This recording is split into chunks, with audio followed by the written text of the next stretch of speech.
Hey, this is Derek with Automatic Door and Hardware.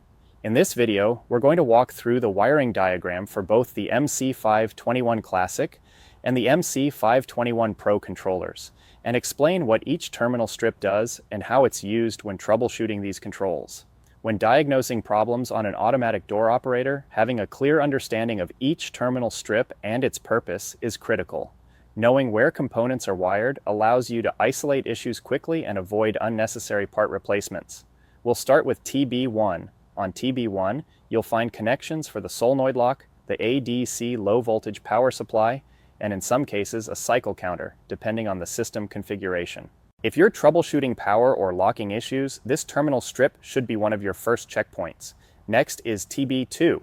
When you look at the wiring diagram, you'll notice it shows two different versions. This depends on whether the door is using a rocker switch or a rotary switch. Identifying which type of switch is installed is important because it directly affects how the control interprets function switch inputs. Pins 1, 2, and 3 on TB2 are dedicated to the 3-position function switch. If you need to remove the function switch from the system during troubleshooting, you can unplug pins 1, 2, and 3, then install a jumper between pins 2 and 3. This allows the door to continue operating without the switch connected and helps you determine whether the switch itself is causing the problem. Moving on to TB3, this terminal strip is used for the safety and breakout circuits. If you suspect an issue with the breakout switch or safety inputs, this terminal allows you to isolate those components. To bypass the breakout switch for testing purposes, you can place a jumper on pins 9 and 10 of TB3, then remove the remaining wires from that terminal strip. This effectively isolates the breakout circuit and helps determine whether it's contributing to the fault. Always remember that bypassing safety devices should only be done temporarily for troubleshooting and never left in place during normal operation. Next is TB4, which handles all activation devices. This includes interior motion sensors, exterior motion sensors, auxiliary activation devices, and push plates. If you unplug TB4 entirely, you isolate all activation inputs from the system. This is extremely useful when diagnosing doors that are opening unexpectedly, not responding to activation, or behaving inconsistently.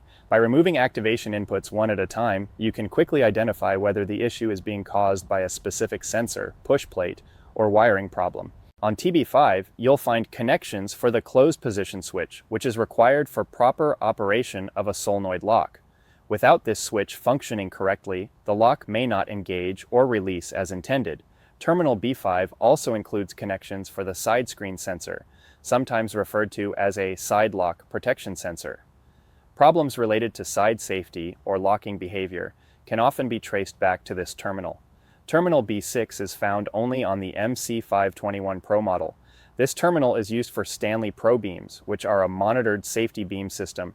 If you're troubleshooting a Pro model equipped with safety beams, this is where those connections will be located. Finally, TB7, also exclusive to the MC521 Pro, is used for RS485 devices, alternative sensor inputs, and in some cases future expansion connections depending on the system setup. Understanding how each terminal strip functions allows you to troubleshoot with confidence. Instead of guessing, you can isolate circuits one at a time and identify the exact cause of a fault. This knowledge not only saves time, but also helps ensure the door is repaired correctly and safely. This is Derek with Automatic Door and Hardware. Thanks for watching.